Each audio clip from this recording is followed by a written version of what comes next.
The Uber sexual abuse litigation is reaching a critical turning point. Over the past few years, thousands of women and other passengers have filed lawsuits alleging that they were sexually assaulted, harassed, or raped by Uber drivers.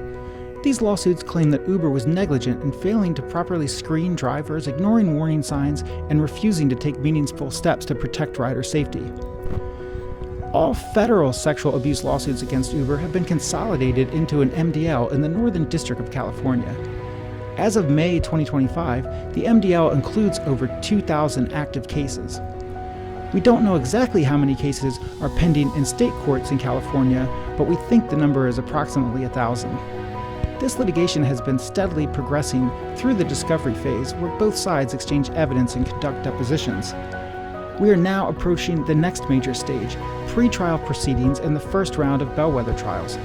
Earlier this month, the MDL judge selected 6 representative cases to move forward as test trials. These bellwether cases were chosen by both the plaintiffs and the defense and reflect a range of alleged assaults, from verbal harassment to groping, forced kissing, and rape. Uber has filed a motion asking the court to transfer many of these bellwether cases out of California. They're relying on a clause buried in Uber's terms of use, the nonsense agreement all users accept when signing up, that requires disputes to be handled in specific jurisdictions. The judge has not yet ruled on this issue, but the outcome will have significant implications of how and where the cases are tried.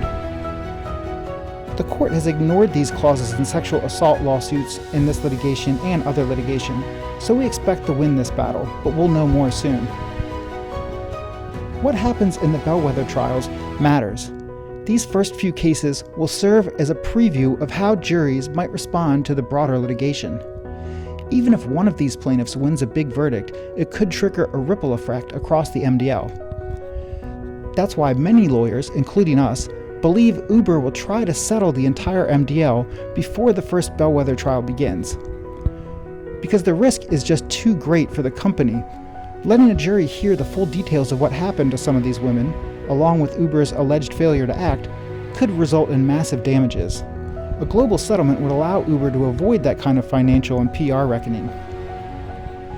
An eventual super sexual assault settlement will likely be structured using a tiered system. The total settlement fund would be divided based on a point-based model that considers factors like severity of the abuse, evidence, and psychological impact.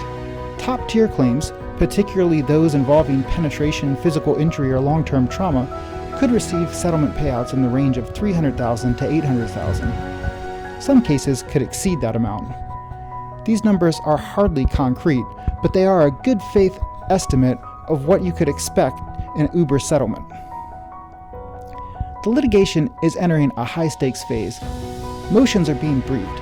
Trial dates are being set. The pressure is building. Uber is running out of procedural options to delay. Plaintiffs' attorneys are preparing their cases for trial.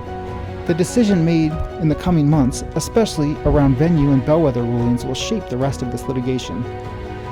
We think this is no longer the beginning. We think this is close to settlement in one of the most important corporate accountability lawsuits in history.